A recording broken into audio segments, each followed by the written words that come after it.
आप सभी को मेरा नमस्कार है। आज मैं आपको सोमवती अमावस आने वाली है। मैं सोमवती अमावस की आपको एक कथा सुनाऊंगी। सोमवती अमावस का बहुत ही दान पुण्य करते हैं, उसका बहुत पुण्य मिलता है। सोमवती अमावस को परिक्रमा भी लगती है, पीपल के 108 परिक्रमा देते हैं, व्रत करते हैं और धोबन को उड़ाते पहराते हैं, खाना खिलाते हैं। इसका बहुत ही पुण्य मिलता है और ये सोमवती अमावस बहुत ही करनी चाहिए, सबको करनी चाहिए, इसका बहुत पुण्य मिलता है। तो आज मैं आपको एक कथा सुनाती हूँ सोमवती अमावस की। एक साहूकार था, उसके 7 बेटे बहू वे एक बेटी थी। उनके घर एक जोगी भिक्षा लेने आता। जब बहू भिक्षा डालती तो ले जाता, बेटी डालती तो नहीं लेता और बोलता बेटी सुहागन तो है पर इसके भाग्य में दुख लिखा है। ऐसी सुनकर बेटी दुबली होने लगी तो बेटी की माँ पूछने लगी तू क्यों सूख रही है। बेटी ने माँ को जोगी वाली बात सुनाई। दूसरे दिन माँ छिप कर देख रही थी कि बेटी ठीक ही कह रही है। उसने जोगी को कहा, एक तो मेरी बेटी तुझे भिक्षा दे रही है, ऊपर से तू दुर्शीष देता है। जोगी ने कहा, उसका भाग्य ही ऐसा है। तो माँ बोली, इसका उपाय बताओ।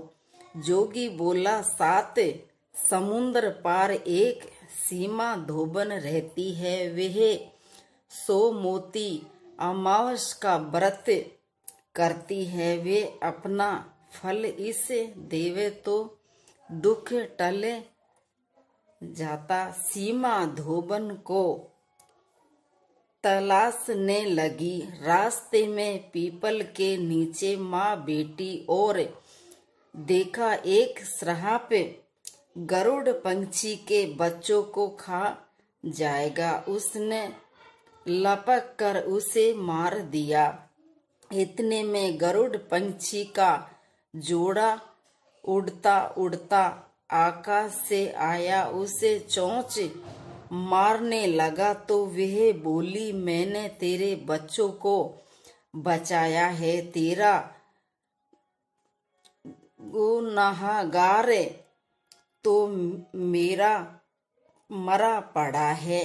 गरुड़ बोला, जो मांगना है सो मांग। साहूकारनी बोली, मुझे 7 समुद्र पार पहुंचा दे। गरुड़ ने सीमा धोबन के घर के पास उसे छोड़ दिया। वहां सीमा धोबन के 7 बेटे बहू थे।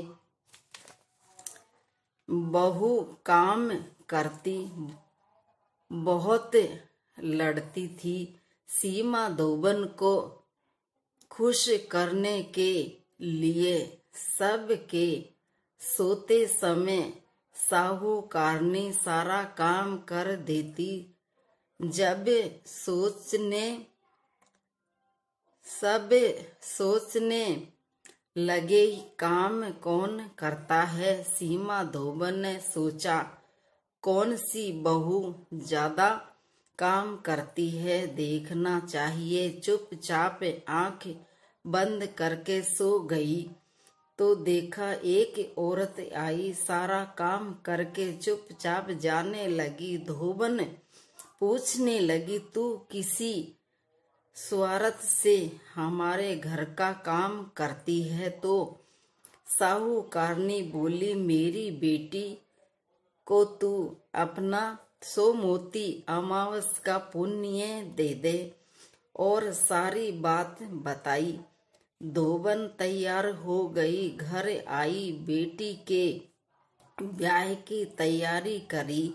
दूल्हा दुल्हन फेरे में बैठे। दूल्हा के पास धोबन मिट्टी की हांडी, कच्चा दूध, कच्चा सूत लेकर बैठी। इतने में दूल्हा को डसने के लिए सांप आया। धोबन ने उसे हांडी में डाला और कच्चा सूत से हांडी बांध दी तो सांप बोला, दूल्हा तो डर के मारे मरे गया तो उसे जीवन दान दे।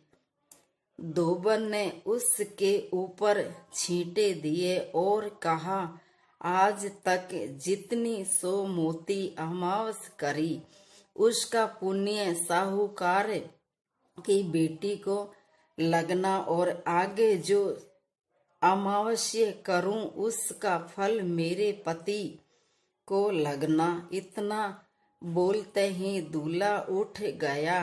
काम पूरा हुआ तो अपने घर जाने लगी तो साहूकारनी बोली, तुझे मैं क्या दूं? धोबन बोली, मुझे क्या चाहिए, बस एक मिट्टी की हांडी दे दे।